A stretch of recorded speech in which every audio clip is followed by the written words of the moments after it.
이제 바울이 이제 하나님께 19절에 20절에 영광을 올려드리는 송영을 하고, 마지막 이 바울의 이 특징이 뭐냐면, 로마서도 보면요, 그 교리를 막 그렇게 강조하고 하다가도 마지막에 베베 자매, 어디 자매, 문안의 얘기를 해요. 오늘 이렇게 2절에 봐도 문안하라, 또 너희에게 문안하고, 또 22절에 문안하되, 또 가이사의 집에 사람들에게 문안하게, 계속 사람에게 문안할 것을 이렇게 얘기를 합니다. 여러분, 이제 바울 사도의 이 빌립보서를 처음 오늘 이제 마지막인데 마무리하면서, 빌립보서가 달콤하기도 하고 또 시원하기도 하고 여러 가지 색깔들이 있지만 참 뜨거운 핫초코 같은 정말 달콤한 이 사랑이 느껴지는 것이 바로 이 바울의 빌립보서의 말씀인 것 같아요.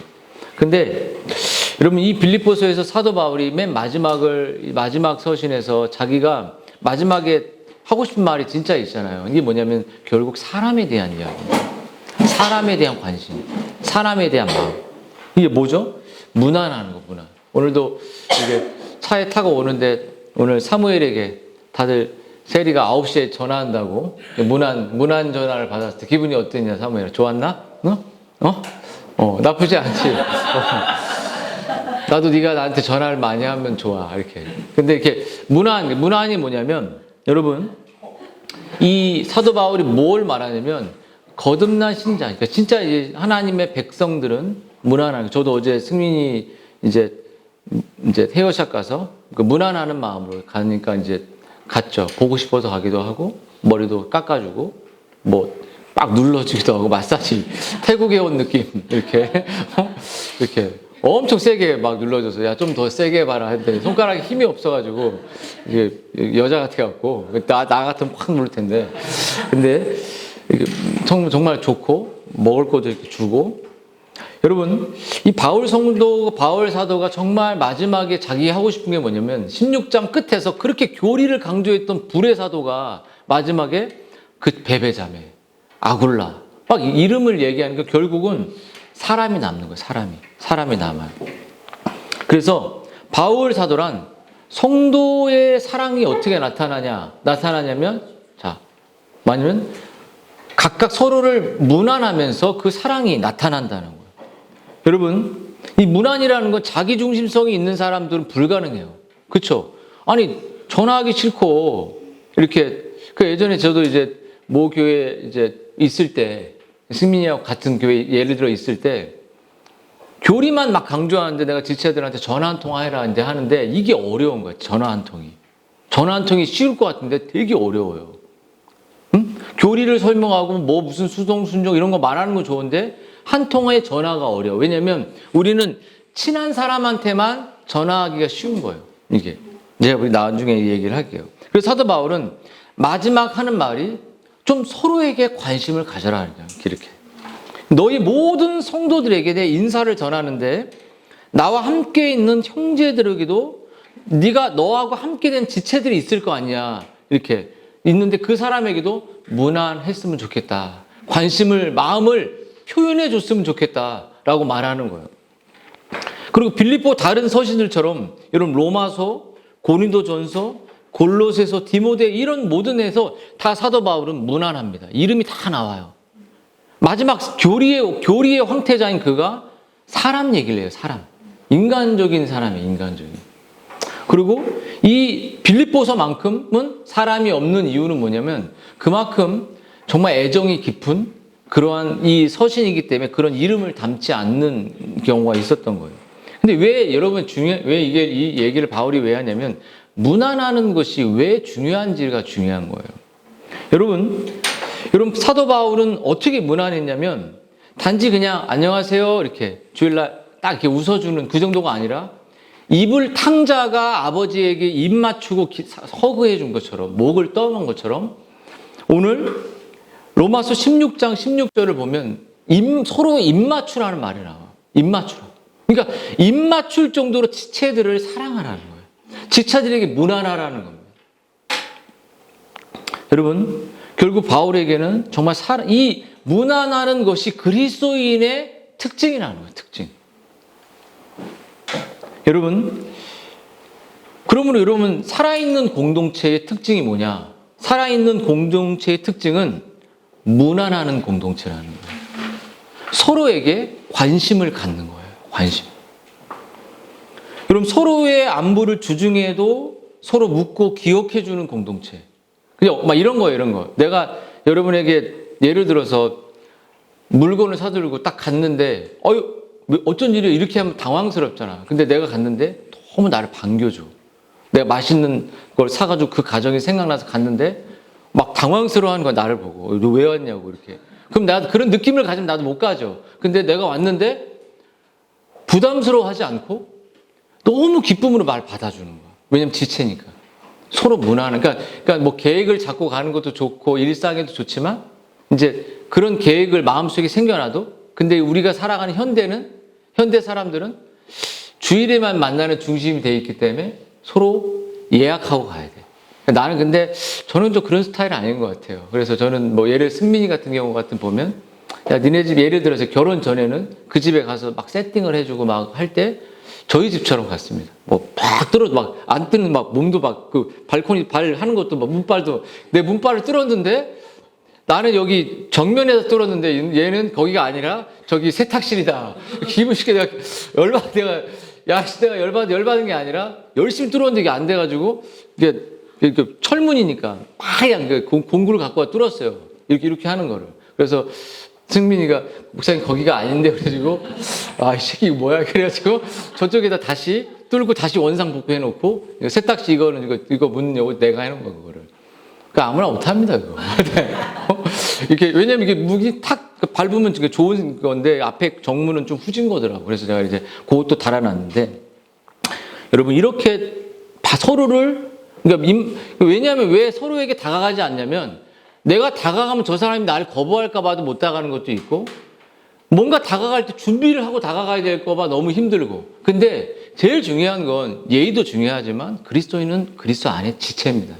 서로 가족이에요. 가족이 내가 너 갈 때 뭐뭐 할게 이런 것도 있지만 요즘 가족도 그렇지만 이만큼 입맞추라는 건 서로에게 아주 너무 그 그리스도의 연합으로 있기 때문에 그런 관계라는 거죠. 그러므로 여러분 죽은 공동체는 서로의 문안이 없습니다. 서로에게 묻질 않아요. 서로에게 이렇게 그래서 이런 말이 있어요. 또 너희가 너희 형제 자매에게만 문안하면 남보다 더한 것이 무엇? 이방인도 이렇게 한다. 이게 뭐냐면 마태복음 5장 말씀인데 뭐 산상수 그러니까 친한 사람한테 네가 아주 너를 알고 오랫동안 안 사람한테 문안하는 건 안 믿는 신자들도 하는 거야. 근데 우리 신자들은 그 사람이 진짜 거듭났다면 다가갈 수 있어야 된다. 그럼 그 사람도 다가가면 거부하지 않고 억셉트 할 수 있는 받아줄 수 있는 사람이 되어야 한다는 거예요. 근데 내가 다가갈 수 있으면 받아줄까? 확 따기 때리는 거 아니야? 왜 왔어? 이러는가? 이러면 너무 힘들다는 거야. 이 문화라는 건 서로 사랑하기 때문에 가능하다는 거예요. 그래서 정말 사랑이 풍성한 거듭난 신자들의 공동체는 서로 전화하고 서로 전화를 거부하지 않는 거예요. 서로 문자 주죠? 문자를 거부하지 않는. 왜냐면 왜 문자를 안 하게, 왜 전화를 안 하겠어요? 거부당할까봐 안 하는가, 우리가. 문자 카톡 왔는데 읽지도 않고 답변 안 해봐. 기분 나빠, 좋아. 어떤 사람 막 분노를 하더만. 잠깐 내 카톡 씹었다고, 이렇게. 응? 근데 죽은 공동체의 특징은 서로 관심이 없으면 무난하지 않습니다. 그래서 여러분 한번 여러분의 인생의 목표를 한번 생각해 보세요.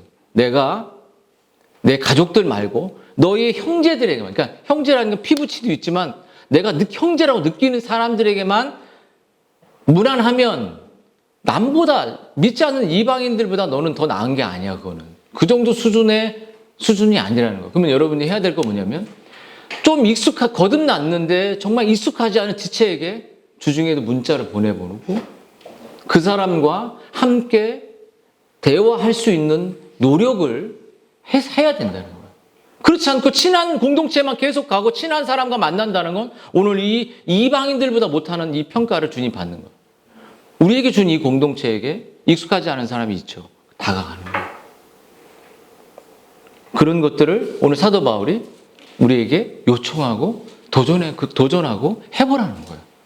그래서 여러분 주중에 저에게 한번 문자를 한번 안 보낸 사람들은 꼭 보내보시면 제가 이렇게 답변을 해드리겠습니다. 여기 너무 많이 하니까 지겨워. 지겹고 문자에 목사님한테 카톡해. 전화번호 줄 테니까. 가은 알았지? 둘 다 카톡을 하고 그럼 성경 문자. 그래서 사도 바울은 이 2장 1절부터 8절에서 쭉 보면요. 예수 그리스도 안에 있는 성도에게 각각 문안하라. 그러니까 친한 사람만 문안하지 말고 각각 문안하라 그랬어요. 이걸 지켜내봐요 한번. 여러분들이 친한 사람하고만 하는 게 나쁘다고 말하는 게 아니라 그것은 이방인의 수준이라는 거예요. 안 믿는 사람들도 친한 사람하고 다 해. 그러니까는 정말 각각 서로를 찾아보죠. 개인적으로, 인격적으로 어느 한 사람도 예외 없이 문안할 수 있는 그러한 지체가 되는 거예요. 이렇게. 여러분, 이게 왜 그럴까요?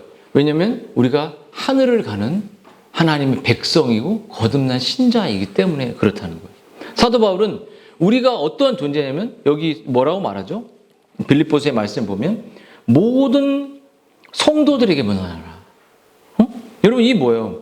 예수 그리스도 안에 있는 그 성도들에게. 그러니까 우리가 문안하는 그 대상은 누구냐? 불신자에게 문안하는 게 아니라 예수님 안에서 연합된 성도들에게 문안하는 거예요. 그러면 이런 말을 할 수 있죠. 성도가 누구냐?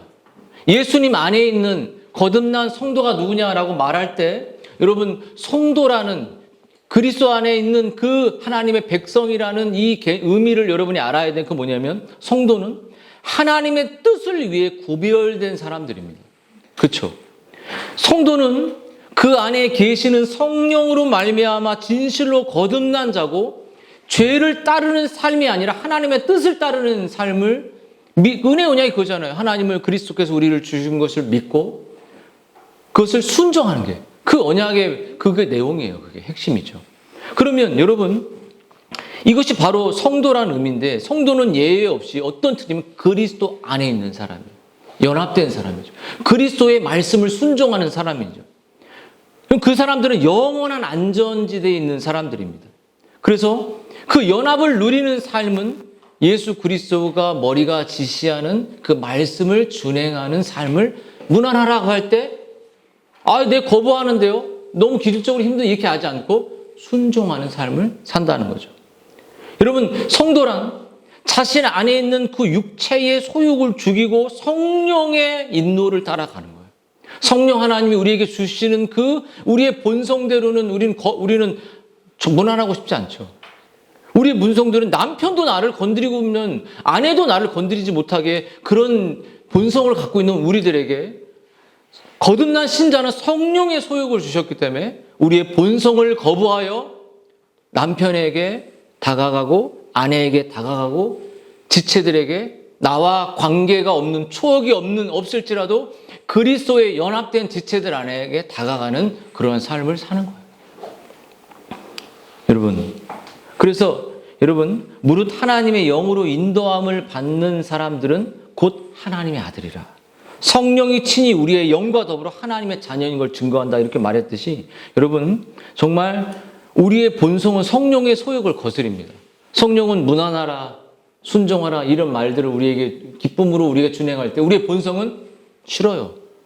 거부하는 게 인간의 육의 본성이에요. 거부하죠. 여러분 그러면 여러분 이 성도란 어떤 사람이냐면 여러분 하나님을 사랑하고 그분의 뜻을 그분을 기쁘게 하고자 하는 삶을 살아가는 사람들이 성도죠. 여러분 그리스도인이 어떤 사람이냐면 말씀 안에서 하나님을 기쁘게 하며 그분의 뜻을 순종하는 사람들입니다. 여러분 거룩한 사람 보통 그리스도인보다 더 고결하고 더 헌신적이고 더 그리스도를 닮은 사람 여러분 정말 예수님을 닮아가려고 하는 사람들이 바로 성도죠. 그것을 우리가 성도라고 말하고 정말 구별되지 않은 삶이 성도라고 말하지 않습니다. 여러분 성도는 하나님이 이 세상에서 따로 불러내신 사람들입니다. 하나님은 우리를 구원하셔서 자기의 특별한 백성으로 우리를 부르셨죠. 그래서 하나님은 교회 밖에 있는 사람들과는 다른 방식으로 우리를 대하십니다. 여러분, 성도는 어떤 사람이냐면 자신이 무가치한 죄인이라는 사실을 알고 있습니다. 자기가 어떻게 성도가 된지를 알아요. 자기가 성도가 되기 전에 하나님을 반역하는 내 본성대로 살아갔던 사람인 걸 압니다. 그리고 자기가 아무것도 할 수 없을 때 자기를 값없이 은혜로 구원해 주셔서 하나님의 구별된 백성으로 삼아주셨다는 사실을 아는 것이 성도입니다. 그러므로 성도란 하나님을 더 알고 싶어 합니다. 하나님의 몸된 교회를 사랑하죠. 하나님을 기쁘시게 하죠. 근데 성도가 아닌 사람들은 하나님을 알고 싶어 하지 않고 하나님을 거부하고 하나님의 말 뜻에 순종하지 않죠. 그럼 여러분, 또 한 가지, 여러분, 성도란 어떤 것이냐면, 성도는 어떤 사람이 성도가 될 수 있을까? 여러분 누구나 성도가 될 수 있습니다. 누구나 거듭난 하나님의 백성이 될 수 있어요. 말씀과 성령을 통해서 누구나 그리스도인이 될 수 있습니다. 노예나 주인이나 부자나 가난하다, 모든 사람이 다 하나님의 거룩한 구별된 백성이 될 수 있어요. 여기서 성도라는 의미를 첫 번째 제가 거룩한 구별된 백성이라고 말했지만, 여러분 본문을 쭉 보면요, 이 편지를 쓴 바울은 유대인이었죠. 그리고 그의 동역자 대부분들은 이방인의 사도로 그가 불렀기 때문에 다 이방인이었어요. 한 사람 사랑받는 의사는 의사 누가였고, 한 사람은 데마였습니다. 그 외에 모든 몇몇 사람들이 더 있는데, 바울의 삶에는 노예도 있고 오네시모 같은 노예도 있고 유대인도 있고 여러 사람이 있었어요. 여러분, 이 오늘 본문을 우리들에게 보여주는 것은 어떤 사람이 그리스도인으로 될 수 있느냐, 어떤 사람이 거듭날 수 있느냐라는 말을 할 때 그것은 누구나 그리스도인이 될 수 있다는 거예요. 국적이나 전통이나 신분이나 계층과 상관없이 지성인이든 공부를 못한 사람이든 또 그가 정방하든 막 자폐가 있든 어떤 사람일지라도 그가 장애가 있든 다 그리스도인이 될 수 있습니다. 하나님의 주권적인 역사로. 여러분, 신약의 아무 서신이나 구약의 서신들을 펼쳐 읽어보면 온갖 종류의 사람들이 한 소망을 품고 모인다는 사실을 알게 되는데요. 여러분, 이것은 우리 각자의 선택이 아니라 하나님이 우리를 그리스도인으로 만드시는 이 하나님의 범주를 보여줘요. 여러분, 성경에 노예들이 많이 나오잖아요. 그래서 아리스토텔레스가 그게 플라톤은 약간 이제 형상이나 이런 걸 말했지만 아리스토텔레스는 물질 이런 개념을 해요. 그래서 물질의 도구의 개념을 말할 때 두 가지 도구를 말하죠. 첫 번째는 스스로 움직일 수 있는 도구, 인간을 말하는 거고, 그냥 일반적인 도구를 말해요. 그래서 그 도구는 노예예요, 노예. 여러분, 그 시대의 노예는 그냥 종에 불과하고 하나의 그냥 불에 던져도 되는, 그냥 막 쓰고 버리는 노예들이었어요. 근데 초대교회에 많은 사람들이 모여들고 많은 곳에서 회심이 일어날 때, 여러분, 이 거듭나게 변화가 일어날 때 노예가 설교하고 주인이 듣는 그런 놀라운 역사가 바로 거듭남의 역사인 거예요. 여러분, 오늘 그것을 왜 말했냐면, 오늘 사도 바울이 누구에게 문안하라고 할 때 바울이 우리들에게 가이사의 집에 꼭 문안하라 이렇게 말을 해요. 가이사의 집은 뭐죠? 로마의 황제 집안입니다. 로마의 황제 집안에 문안하라는 거예요. 왜냐하면 노예인 사람들도 빌립보 안에 교회에 있었고 로마에도 있었고, 근데 그 안에 바울의 복음 전도로 노예이든 빌립보 성도든 로마에 많은 교인들도 생겼지만, 중요한 건 바울은 노예 신분에 있음에도 불구하고 가이사의 집이라고 말했던 건 황제 집안 사람들에게 회심이 일어난 거죠. 영적인 변화가 일어나니까 가이사의 집이라는 건, 가이사라는 건 로마의 황제의 호칭이에요. 이 호칭의 집안의 사람들이 바울의 복음 전도로 변화가 일어나니까 이 사람들과 형제가 된 거예요. 누구나 그리스도인 될 수 있죠. 부자든 가난한 사람이든 학식 있는 사람이든 다 될 수 있는 거예요. 여러분, 그들이 빌립보 성도들은 이렇게 정말 혈통적으로, 사회 신분적으로, 지역적으로 상관없이 그들은 복음을 전하는 것을 통해 회심이 일어났기 때문에 이렇게 바울이 서로 인종과 공부의 수준과 상관없이 문안하라고 말하는 것이죠. 여러분, 그러므로 여러분, 이런 성도가 어떤 사람이고 어떤 사람이 성도가 될지에 대한 것을 안다면 우리가 그 성도로 우리가 부르심을 얻었을 때 하나님이 우리들에게 요구하는 것은 구별된 삶과 동시에 어떤 환경에서도 그리스도인으로 살아갈 것을 말하는 것입니다. 그가 귀족으로 살아가든 그가 가난한 노예로 살아가든 우리가 어떠한 신분의 영역에서 네가 부르심을 얻어 그리스도인이 됐다면 어둠 속에서도 빛을 발치는, 네가 고급 황제의 측근일지라도 거기에 맞는 그리스도인으로 살아가고, 네가 해열을 하면서도 그리스도인으로 살아가고, 네가 어떤 일을 하면서도 뭔가를 만들면서 그리스도인이 살아가고, 어떤 직장에 있으면서도 그리스도인으로 살아가라는 것이죠. 여러분, 다니엘의 세 친구 같은 사람들, 포로로 끌려갔죠, 바벨론에. 왜? 말씀이 없어서 끌려간 거예요. 말씀을 잃어버려서, 하나님을 잃어버려서. 그때 그 세 친구들이, 다니엘이 정말 끝없는 도전 속에서도 하나님의 말씀을 붙들고 어둠 속에서 빛을 밝히는 사람을 살았잖아요. 에스더도 그냥 하나의 작은 후궁에 불과했음에도 불구하고 이스라엘 하만을 위해서 이스라엘 멸종을 당하려고 하니까 죽으면 죽으리다라고 빛을 비추며 민족을 살려내는 그 삶을 살아냈잖아요. 그래서 왕조들이 바뀌어도 사자굴에서도 불 속에서도. 그래서 우리를 부르셨다는 의미는 뭐냐면 또 우리가 그렇게 모든 사람이 여러 색깔들에 의해서 거듭났을지라도, 복음으로 거듭났을지라도 우리에게 원하는 것은 하나님의 어둠 속에서도 말씀을 잃어버리지 말고 말씀을 준행하는, 정말 어떤 환경에서든지 정말 그리스도께 하나님의 말씀에 충성하는 그러한 삶을 살아가야 한다는 것이에요. 여러분, 근데 우리가 이렇게 살아가려고 할 때 우리는 좀 힘들고 또 어려움이 있을 수 있고 구별된 삶을 사는 것이 참 우리들에게 고돼 보이기도 합니다. 그때 오늘 하나님께서 우리들에게 이 무엇을 주냐면 무난하고 또 각각의 처지, 직장의 여러 가지 유치에서 그리스도인으로 살아갈 때의 힘이 어디에 있냐라고 말할 때 바로 23절입니다. 우리 주 예수 그리스도의 은혜가 너의 심령에 있을 거다.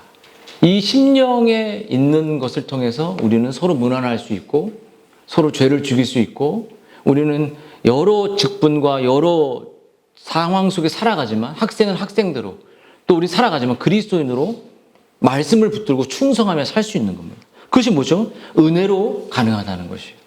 여러분, 은혜가 뭘까요? 은혜. 여러분, 오늘 바울은 주 예수 그리스도의 은혜라는 말을 하죠. 보통 바울은 믿음의 사도라 많이 부르지만 로마서의 때문일 수도 있죠. 그 못지않게 바울을 말할 때 은혜의 사도라고 말해요. 은혜의 사도. 여러분, 은혜는 그 가장 중요하게 다루는 사도 바울의 주제였어요. 그 사도 바울이 모든 서신에 나 그리스도의 종 바울은 은혜와 평강이, 은혜를 늘 강조합니다. 모든 서신에 다. 여러분, 그가 줄곧 사로잡혀 있었던 것은 은혜입니다. 은혜. 여러분, 은혜는 말로 정확히 설명하기 힘들지만 결국 은혜는 내가 느끼는 거. 값없이 나를 받을 가치가 없는 죄인에게 부어줬던 은혜라는 이 말을 우리가 사전적으로 말하지만, 여러분, 한번 제가 아내에게 한번 물어봤어요. 어제 잘 때 언제 은혜를 느끼냐? 뭐라고 말했을까요? 저랑 결혼할 때? 아닙니다. 언제 정말 내가 정말 은혜라고 느껴요. 언제 은혜를 느낍니까? 한번 자신에게 물어보십시오. 언제 내가 은혜라고 느끼? 한번 생각해 보세요. 권사님은 뭘 은혜라고 느낍니까? 언제? 최고의 은혜. 결혼? 응? 저를 만난 거 아니신가요?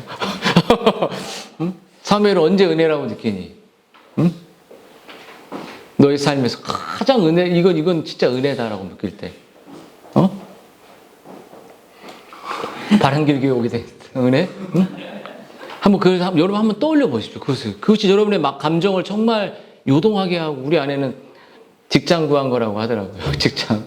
이렇게 시험 봐가지고 이렇게 자기가 갈 길을 이렇게 방향을 못 찾았을 때. 은혜죠. 은혜. 근데 여러분 한번 그것을 내가 그 은혜를 지금 어떻게 느끼고 있냐는 거예요. 나를 어둠 속에 있었는데, 빛이 안 보였는데, 나를 빛으로 이렇게 인도해 주신 그 은혜 한번 생각해 보십시오. 그나마 여러분 아무 조건 없이 일방적으로 베푸는 호의 이렇게 말하지만 정말 은혜는 인간의 선함과 공로에 대한 대가로 주는 것이 절대 아닙니다. 내가 노력하고 내가 애썼고 내가 잘나서 정말 그것이 은혜가 아니에요. 정말 남자 제가 볼 때는 김지사님이나 저나 결혼이 가장 큰 은혜라는 생각이 많이 할 겁니다. 봐도 답이 안 나오는데 정말 하나님 전적 은혜를 우리에게 주셨죠. 그리고 정말 아름다운 과정이 펼쳐졌죠. 승민이도 그렇겠죠. 응? 아멘 크게 해라. 아멘. 정말 은혜예요. 진짜 제가 볼 때는 인간의 설명할 수 없는 것이. 근데 은혜 왜냐면 결혼이라는 조건을 보고 여러 가지를 따지지만 은혜가 임하면 그런 것들이 덜 보여 아예 안 보이고 하나님의 말씀과 하나님의 그 인도하심만 보이거든요. 그 은혜죠, 은혜. 근데 자꾸 조건을 봐. 그래서 어떤 목사님도 자꾸 결혼하고 싶다고 해서 결혼이 안 되니까 결혼 그 센터 거기다 돈 주고 나한테 사진을 보내왔어요. 이 여자 어떠냐고 그래서 3명 160만 원에 3명 만나게 해준대. 그래서 뭐 이렇게 정말 너무 결혼하고 싶은 거죠. 여러분 중요한 건 뭐냐면 빌립보서에서 다시 이 주제를 읽으면서 주 예수 그리스도 혹은 그리스도 예수라는 말을 얼마나 많이 사도 바울이 반복하는지를 여러분 돌아보십시오. 그 횟수는 놀랍습니다. 주 예수 그리스도 안에 주 예수 그리스도의 은혜로 이거는 너무너무 성경에 헤아릴 수 없이 많다는 것이에요. 여러분 이것만 훑어봐도 바울의 믿음의 삶의 중심에는 주 예수 그리스도에게 맞추어져 있다는 것을 우리는 알게 됩니다. 물론 그는 성부 하나님을 섬겼죠. 하지만 바울은 곳곳에서 가르치는 것은 주 예수 그리스도 없이는 성부 하나님을 알 수 없다는 것을 보여줘요. 그리스도 안에라는 이 말은 우리가 그리스도 안에서만 성부를 이해할 수 있는 것이에요. 너희가 나를 본고로 아버지를 봤다라고 말하는 말이에요. 성부의 연합이 없이는 우리가 그리스도 안에 연합이 없이는 성부를 직접 볼 수 없어요. 우리가 그리스도 안에 없으면 삼위 하나님을 볼 수 없습니다. 삼위일체는 그리스도를 통해서 볼 수 있는 것이에요. 왜냐하면 필리오케라는 이 말이 성령이 성부와 성자를 통해 우리에게 오기 때문에 우리는 그리스도 안에서 그리스도의 은혜를 경험하지 못하고서는 성령도 그 말씀의 영인 그리스도의 자신의 영도 성부도 볼 수 없어요. 그러면 그리스도 아니란 이 말은 하나님 내 안에 있지 않고선 하나님을 알 수 없다는 것이죠. 하나님의 은혜를 알 수 없다는 것이죠. 그 그리스도 예수 안에 있는 은혜와 평강이라는 말이 예수님의 그 속죄의 은혜가 없이는 하나님과의 그 화목해 있는 평강을 가질 수 없다는 것이에요. 그래서 요한복음 14장 9절에 이렇게 말해요. 그리스도를 떠나서 마지막 인사를 한다는 것은 바울에게 있어서 있을 수 없는 일이었다는 거죠. 여러분 우리에게 그리스도는 누구인가 한번 물어보십시오. 예수님 나에게 누군가? 사도 바울에게는 누구였는지. 그리스도인에서 믿음의 초점을 한 인격. 한 인격 안에 인성과 신성이 공존하는 분. 참 인간이지만 참 하나님이신 분. 두 하나님을 한 번도 분리되지 않는 분. 여러분 그분이 이 땅을 사시고 말씀을 이루셔서 우리에게 영원한 생명을 주셨다는 그 사실. 여러분 그 주 예수 그리스도의 은혜야말로 우리의 구원의 시작이자 끝입니다. 그래서 그리스도를 알파와 하나의 오메가라고 말하죠. 여러분 고린도서 8장 9절을 보면 구원의 이 모든 것이 그리스도에게 있죠.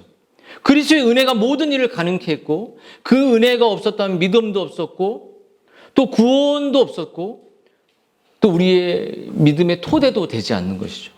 우리가 은혜로 구원받았고 구원을 지속시키는 것도 은혜고 죄를 죽이는 것도 은혜고 말씀에 순종하는 것도 은혜입니다. 그러면 여러분 사도 바울이 이제 우리에게 말하는 것은 그 은혜가 어디에 임할 것이냐라고 한 것을 우리의 심령에 임한다고. 심령은 우리의 마음이기도 하지만 우리의 영혼에 그것이 임한다는 거. 우리의 영에. 여러분 여기서 은혜가 심령이라고 말하는 건 영, 스피릿인데요. 심령, 영은 우리의 본질에서 가장 고상하고 중요한 가장 본질적인 영역입니다. 우리는 심령으로, 영으로 하나님과 소통할 수 있어요. 하나님을 경험할 수 있죠. 물론 성령을 통해서 고린도전서 2장 10절에 보면 그렇게 말하지만 우리의 몸은 동물적인 것이죠. 정신이나 혹은 소리는 인간의 기능과 연결되어 있는 지정이죠. 그런데 심령은 여러분 하나님과 연결될 수 있는 일종의 고리라고 말할 수 있죠. 이 심령이 변화되는 것을 거듭남이라고 말해요. 여러분 우리의 구원받음으로써 이 심령이 우리의 영혼이 되살아나며 여러분 이 심령을 온전케 채워줄 수 있는 분은 바로 오직 하나님뿐입니다. 결국 심령이 우리 안에 인격의 핵심이요. 삶 전체를 다스리고 심령이 삶 전체를 다스린다면 주 예수 그리스도의 은혜가 그 심령을 다스린 일이 가장 중요해요. 그러니까 예수님의 은혜가 여러분의 심령과 마음에 가득 채워져야 돼요. 그럴 때 우리의 행위가 나오는 거예요. 그래서 여러분 플라베 같은 사람들이 정말 우리의 너의 마음, 영혼, 영이 가장 중요하다라고 말하는 거죠. 그래서 사도 바울이 너의 그리스도의 은혜가 너의 심령에 있을 것이다. 영혼에 있을 것이라는데 그 은혜가 어떤 우리의 심령의 역할을 하는지 두 가지를 하라고 제가 말씀드리고 마칠게요.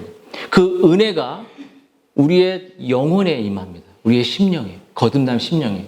근데 그 은혜는 두 가지의 우리가 무난하고 우리가 나아가고 그리스도인으로 거룩하게 살아가고 하는데 두 가지 힘을 줍니다. 첫 번째, 그 은혜는 그 심령이 어떤 일을 할까라는 것은 그리스도인은 항상 우리를 구속합니다. 구속.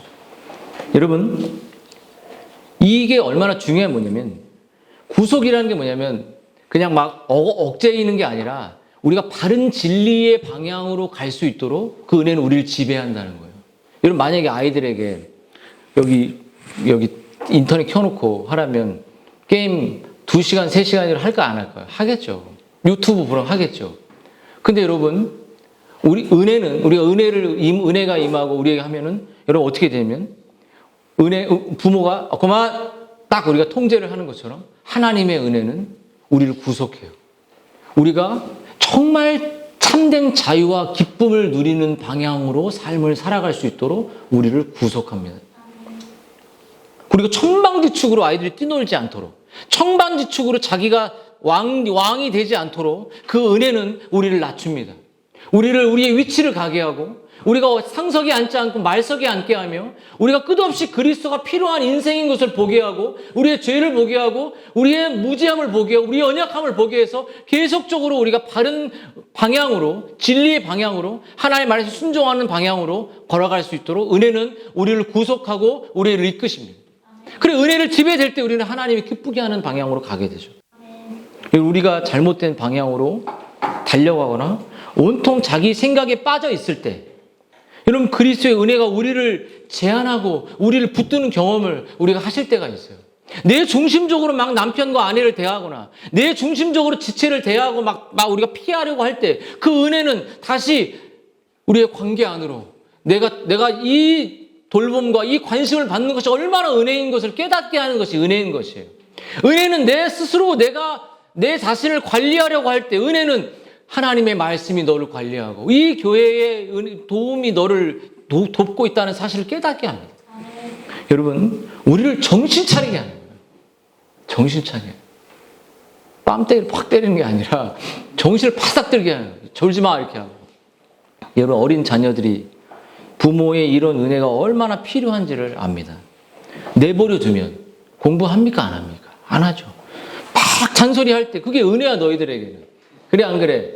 엄마가 막 공부해라 할 때 그때 그 말을 안 듣고 공부를 안 하고 딴 길로 가면 망해버리는 거야. 알았어?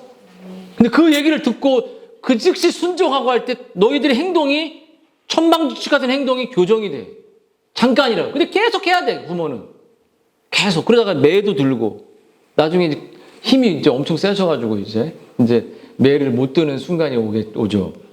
이렇게 은혜는 우리를 구속하고 우리를 보호하고 아름다운 제안을 우리에게 우리의 삶의 균형을 그리스도가 너 정말 필요하지 않냐라고 깨닫게 하셔요. 두 번째 은혜는 여러분 우리를 세워줍니다. 우리를. 그래서 바울은 디모데에게 목회를 할 때 내 사랑하는 아들 디모데가 은혜 아래 강해져라 이렇게 말해요. 여러분, 은혜는 우리가 약할 때 우리를 받쳐줍니다. 우리가 낙심에 차를 때, 우리가 너무나도 지쳐 있을 때, 우리가 정말 그리스도를 등졌다고 느낄 때 그리스도가 우리를 떠나지 않았다는 것을 보여줘요. 그리스도가 너를 지키고 있다. 너의 믿음이 정말로 사단이 너를 계속 그냥 네 본성대로 하라고 할 때 하나님이 우리를 지켜주고 보호하신다는 걸 깨닫게 하죠. 우리가 실망하고 우리가 좌절하고 어깨에 짐이 너무 많을 때 예수 그리스도가 내 멍에를 져, 내가 네 멍에를 져줄게 이렇게 말하는 거예요. 왜냐하면 주님이 다 짊어져 주시기 때문이죠. 넘어지지 않게 해줍니다. 여러분, 예수 그리스도의 은혜는 하나님의 사랑을 깨닫게 하세요. 여러분, 우리가 하나님의 이 평강을 줌으로써 그 은혜를 뚫고 하나님이 너의 모든 죄를 용서하시고 너는 하나님과 완전히 그냥 화목된 존재가 되었다는 사실을 깨닫게 해주는 것이 은혜예요. 너는 정말 하나님의 아들이야, 딸이야. 여러분, 우리의 문제를 넘어서 하나님의 영광을 보게 해요. 우리의 한계를 넘어서 하나님이 우리를 도와주셔서 우리의 인도하시는 그 영광의 목적대로 인도하신다는 그 은혜가 그 역할을 하는 것입니다. 우리를 세워주고 우리 견고히 받쳐주고 가정을 받쳐주고 우리의 믿음을 받쳐주고 우리의 삶을 받쳐주죠. 우리의 직장과 사업장과 아이들을 받쳐줍니다. 여러분, 그러기에 주님의 은혜는 우리의 능력보다, 우리의 경험보다, 우리의 성광보다, 우리의 건강보다, 심지어 우리의 생명보다 더 탁월한 것이에요. 그렇지 않습니까? 우리는 우리의 직장을 신뢰하고 우리의 건강을 신뢰하고 하지만 점점 쇠퇴해 가잖아요. 근데 은혜는 무한합니다. 은혜는 영원하죠. 그럼 우리가 살든지 죽든지 무슨 일을 닥치든지 어떤 환경에 처하든지 우리가 해야 될 것은 그리스도의 그 하나님의 은혜를 날마다 사모하는 거예요.